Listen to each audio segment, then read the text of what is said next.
Dhanik Bharat Educational Institutions, Inter, IIT, JEE, NEET, admission opened.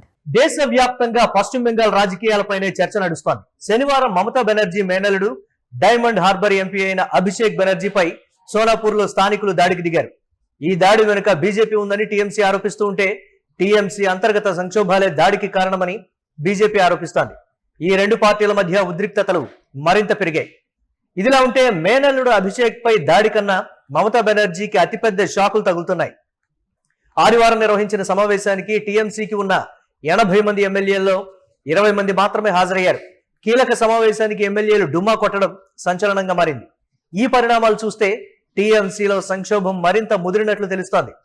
ఏకంగా 60 మంది రాకపోవడంతో మమతా బెనర్జీ సమావేశాన్ని రద్దు చేసుకున్నట్లు సమాచారం. ఆదివారం తన నివాసంలో మమత ఈ భేటీని ఏర్పాటు చేసింది.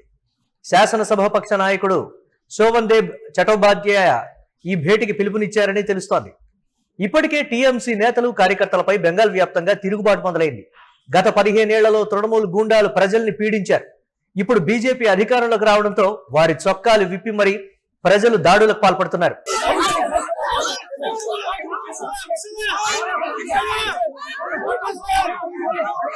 తాజాగా రాష్ట్రంలో జరుగుతున్న పరిణామాలు, ముఖ్యంగా ఎంపీలు అభిషేక్ బెనర్జీ, కళ్యాణ్ బెనర్జీలపై జరిగిన దాడులపై చర్చించేందుకు ఈ సమావేశాన్ని ఏర్పాటు చేసినట్టు తెలుస్తోంది.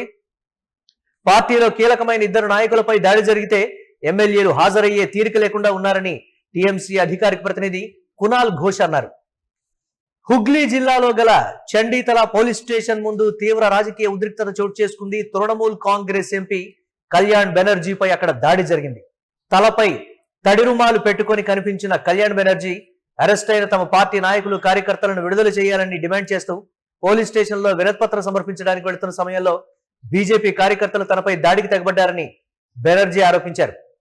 శత్రుమూకలు తన తలపై రాయి లేదా బంతి లాంటి వస్తువుతో బలంగా కొట్టి గాయపరిచారని పేర్కొన్నారు. ప్రజాస్వామ్య పద్ధతిలో నిరసన తెలపడానికి వెళుతున్న వారిపై ఇలా దాడులు చేయడం పట్ల తీవ్ర ఆగ్రహం, అసంతృప్తి వ్యక్తం చేశారు. అయితే బీజేపీ ఆరోపణలను పూర్తిగా తోసిపుచ్చింది. కళ్యాణ్ బెనర్జీకి ఎలాంటి గాయం కాలేదని, కేవలం డ్రామా చేస్తున్నారని మండిపడింది. అసలు విషయానికి వస్తే తృణమూల్ కాంగ్రెస్ శ్రేణులు వినతిపత్రం ఇవ్వడానికి పోలీస్ స్టేషన్ కు చేరుకున్న సమయంలో అక్కడ వాతావరణం ఒక్కసారిగా వేడెక్కింది.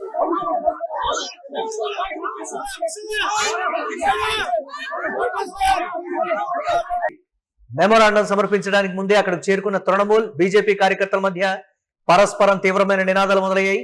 ఈ క్రమంలో బీజేపీ కార్యకర్తలు తృణమూల్ మద్దతుదారులను ఉద్దేశించి చోర్ చోర్ అంటూ గట్టిగా నినాదాలు చేయడంతో వాతావరణం మరింత ఉద్రిక్తకరంగా మారింది.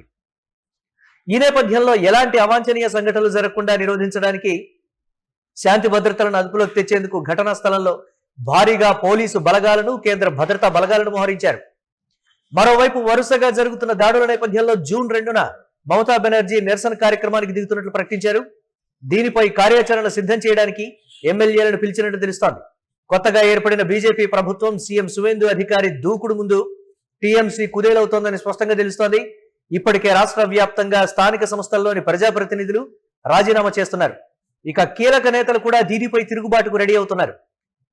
అభిషేక్ బెనర్జీపై దాడి అంశం బెంగాల్ రాజకీయాల్లో ఉద్రిక్తత పెంచింది.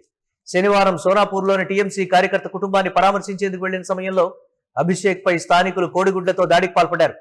అయితే తనపై దాడి చేసింది బీజేపీ అని ఆయన ఆరోపిస్తున్నారు.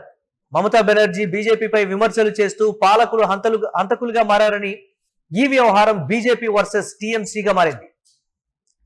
బీజేపీ మాత్రం అభిషేక్ పై దాడి ఘటన టీఎంసీ అంతర్గత వర్గపోరు ఫలితమే అని చెప్తోంది. దాడికి సంబంధించి అరెస్ట్ అయిన 6 వ్యక్తులు ఇటీవల వరకు మాజీ టీఎంసీ ఎమ్మెల్యే లవ్లీ మైత్రాకు సన్నిహితులని BJP IT cell chief Amit Malviya ఆరోపించారు. ఈ ఘటనకు తృణమూల్ కాంగ్రెస్ అంతర్గత పోరు వలన జరిగిందే అని ఆయన అన్నారు.